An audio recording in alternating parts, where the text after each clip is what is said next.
Assalamualaikum warahmatullahi wabarakatuh.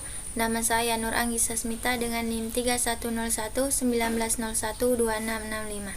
Di sini saya akan mempresentasikan tugas perencanaan enterprise arsitektur dengan studi kasus UMKM Amplang Bandeng. Metode penelitian data yang saya gunakan adalah observasi, wawancara, dan studi pustaka. Observasi dilakukan di bulan Oktober 2021 yang bertempat di Desa Langadai, Kecamatan Kelumpang Hilir, Kabupaten Kota Baru. Tujuan dari observasi adalah untuk mendapatkan informasi mengenai UMKM bisnis Amplang Bandeng secara langsung. Wawancara dilakukan dengan cara membuat janji dengan responden, kemudian bertemu secara langsung dan melakukan tanya jawab mengenai hal-hal terkait penelitian. Wawancara dilakukan guna mendapatkan data dan informasi mengenai UMKM bisnis Amplang Bandeng, data dan informasi aktivitas berjalan, data teknologi, serta kondisi arsitektur enterprise saat ini. Wawancara dilakukan dengan Ibu Haja Nur Wahida selaku pemilik UMKM bisnis Amplang Bandeng. Pada studi pustaka, dilakukan analisis beberapa dokumen, buku, dan referensi teori lainnya yang berhubungan dengan enterprise arsitektur yang dibahas pada penelitian ini. Selanjutnya ada metode perencanaan arsitektur enterprise yang dilakukan, dimulai dari pengumpulan data, preliminary prase, arsitektur vision, bisnis arsitektur, information system arsitektur, teknologi arsitektur, opportunities and solution, dan migration planning. Selanjutnya ada perencanaan preliminary prase. Pada fase ini terdapat beberapa tahap, yaitu prinsip-prinsip perencanaan arsitektur dan identifikasi 5W plus 1H. Berikut tabel prinsip perencanaan arsitektur. Terdapat 4 prinsip: prinsip bisnis, aplikasi, data, dan teknologi. Hasil identifikasi 5W plus 1H: What, data pegawai, data keuangan, data stok. Who, pemilik usaha. Where, Langadai RT 2 RW 9 Kota Baru. When, pembuatan sistem UMKM bisnis 2021.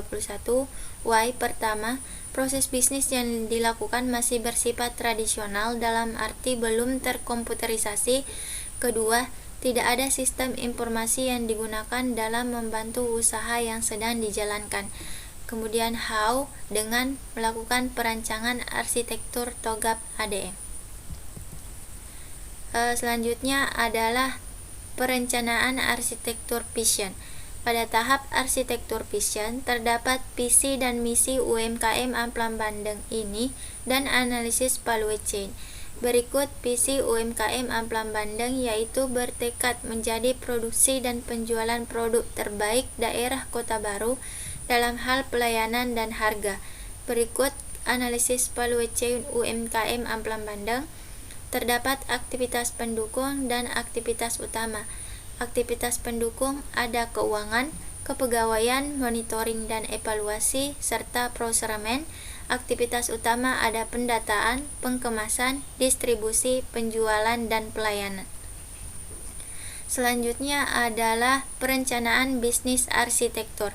Pada tahap bisnis arsitektur, dianalisis proses bisnis yang sedang berjalan pada UMKM Bandeng ini. Kemudian dipisahkan menjadi beberapa fungsi, yaitu bisnis, layanan bisnis, dan proses bisnis. Berikut gambaran dari layanan dan proses bisnis UMKM Amplang Bandeng yang digambarkan menggunakan salah satu diagram pada Archimedes, yaitu diagram bisnis use case service realization viewpoint.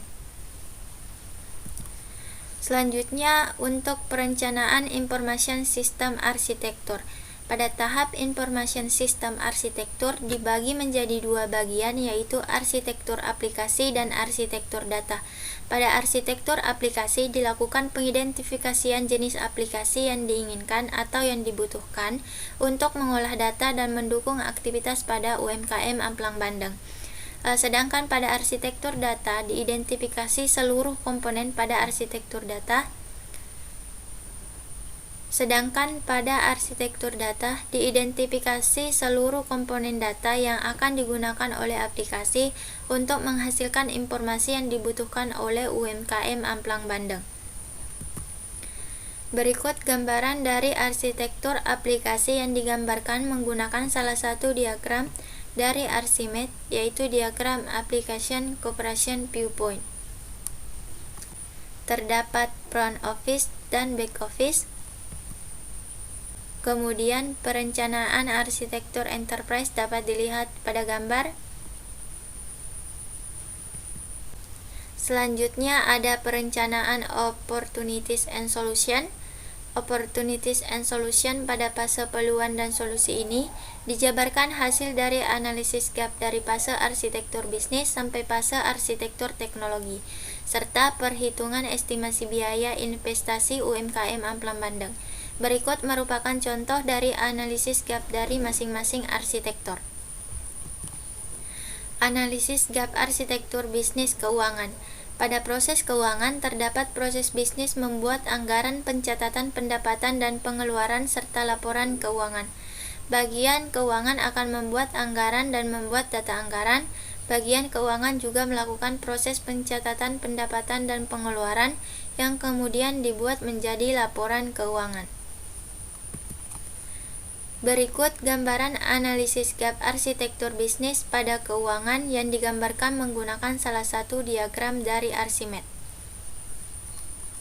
Selanjutnya, analisis gap arsitektur bisnis pada kepegawaian. Pada proses bisnis kepegawaian dimulai dengan membuka lowongan yang kemudian dilakukan seleksi dokumen pelamar. Pelamar yang lolos seleksi akan melakukan tes dan wawancara. Setelah lolos dalam tes dan wawancara, maka calon pegawai melakukan tanda tangan kontrak kerja yang kemudian akan dilakukan training. Kemudian setelah proses training, maka akan dilanjutkan dengan pengangkatan pegawai, absensi, penilaian kinerja, penggajian, dan laporan pegawai. Kemudian terdapat proses bisnis absensi yang akan membuat data absensi pegawai. Setelah itu dilakukan proses bisnis penilaian kinerja yang akan membuat data kinerja dengan melihat data absensi. Proses bisnis penggajian memiliki data penggajian yang dibuat dengan melihat data absensi. Kemudian dibuat laporan pegawai dengan melihat data kerja. Berikut gambaran analisis gap arsitektur bisnis pada kepegawaian yang digambarkan menggunakan salah satu diagram dari Archimedes. Selanjutnya, analisis gap arsitektur bisnis pada pendataan. Proses bisnis pendataan dimulai dengan melakukan pengecekan barang, kemudian dilanjutkan dengan membuat laporan pendataan yang akan diproses oleh pegawai. Setelah itu dilanjutkan dengan membuat laporan data barang dengan melihat data barang. Berikut gambaran analisis gap arsitektur bisnis pada pendataan yang digambarkan menggunakan salah satu diagram dari Archimedes. Selanjutnya ada analisis gap arsitektur bisnis pada pengkemasan. Proses bisnis pengkemasan dimulai dengan melakukan aktivitas pengolahan, proses pengkemasan, pendataan barang, kemudian dilanjutkan dengan membuat laporan pendataan yang dimana semua aktivitas tersebut dilakukan oleh seorang pegawai. Setelah itu dilanjutkan dengan melakukan pembuatan laporan pengadaan dengan melihat data pengadaan. Berikut gambaran analisis gap arsitektur bisnis pada pengkemasan yang digambarkan menggunakan salah satu diagram dari Archimedes. Selanjutnya, analisis gap arsitektur bisnis pada distribusi. Pada proses bisnis distribusi dimulai dengan melakukan permintaan barang yang diproses oleh customer, proses pembayaran, proses penyaluran, dan penjualan. Terdapat proses aktivitas permintaan barang yang akan membuat pengiriman. Setelah proses pengiriman, maka akan dilanjutkan dengan proses penyaluran. Proses bisnis penjualan memiliki data laporan penjualan yang terdapat pada proses pembayaran. Berikut gambaran analisis gap arsitektur bisnis pada distribusi yang digambarkan menggunakan salah satu diagram dari Archimedes. Analisis gap arsitektur bisnis pada penjualan. Pada proses bisnis penjualan dimulai dengan membuat perencanaan yang diproses oleh customer, kemudian dilakukan proses pembayaran yang dilanjutkan dengan pembayaran. di mana dalam proses pembayaran akan ada laporan pembayaran yang akan diproses. Setelah laporan pembayaran, maka akan dilanjutkan dengan proses pengiriman dan kemudian dilanjutkan dengan penerimaan. Di dalam proses penerimaan memiliki laporan penjualan yang terdapat pada proses pembayaran.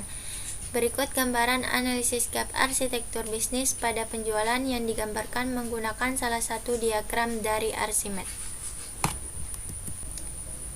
Selanjutnya, analisis gap arsitektur bisnis pada pelayanan.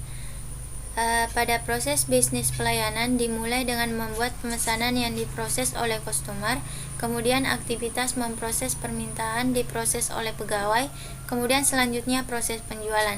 Di dalam proses penjualan terdapat laporan penjualan. Berikut gambaran analisis gap arsitektur bisnis pada pelayanan yang digambarkan menggunakan salah satu diagram dari Archimedes. Selanjutnya, analisis gap arsitektur aplikasi. Pada analisis gap arsitektur aplikasi, warna biru menggambarkan aplikasi tersebut ada pada kedua arsitektur baseline dan target arsitektur. Sedangkan warna abu-abu menggambarkan aplikasi hanya ada pada target arsitektur. Berikut gambaran analisis gap arsitektur aplikasi yang digambarkan menggunakan salah satu diagram dari Archimedes. Selanjutnya, analisis gap arsitektur data. Pada analisis gap arsitektur data, warna biru menggambarkan aplikasi tersebut hanya ada pada target aplikasi, dan data berwarna kuning menggambarkan data tersebut ada pada kedua arsitektur, yaitu baseline dan juga target arsitektur. Berikut gambaran analisis gap arsitektur data yang digambarkan menggunakan salah satu diagram dari Archimedes. Selanjutnya adalah perencanaan migration planning. Pada fase ini dilakukan perencanaan dan persiapan migrasi untuk pengimplementasian arsitektur aplikasi yang baru yang dibangun pada fase sebelumnya. Pada fase ini dibuat roadmap implementasi aplikasi berdasarkan analisis McFarland Strategic Grid. Berikut analisis portofolio aplikasi yang menggunakan analisis McFarland Strategic Grid. Berikut gambaran portofolio aplikasi UMKM Amplang Bandeng. Strategik terdapat website, pengadaan, pendataan barang, manajemen data keuangan, pembayaran, manajemen data pegawai, pengiriman, dan absensi. Serta untuk high potensial ada penggajian, email, dan pemesanan. Selanjutnya adalah roadmap urutan implementasi aplikasi. Berikut merupakan roadmap dari implementasi aplikasi yang dibuat berdasarkan analisis portofolio aplikasi. Tahap pertama ada website dan pendataan barang. Tahap kedua ada penggajian, pengadaan, manajemen data keuangan, dan manajemen data pegawai. Tahap ketiga ada pemesanan, pembayaran, dan pengiriman. Demikian yang dapat saya sampaikan. Jika terdapat kesalahan dan kekurangan dalam penyampaian, mohon dimaafkan. Wassalamualaikum warahmatullahi wabarakatuh.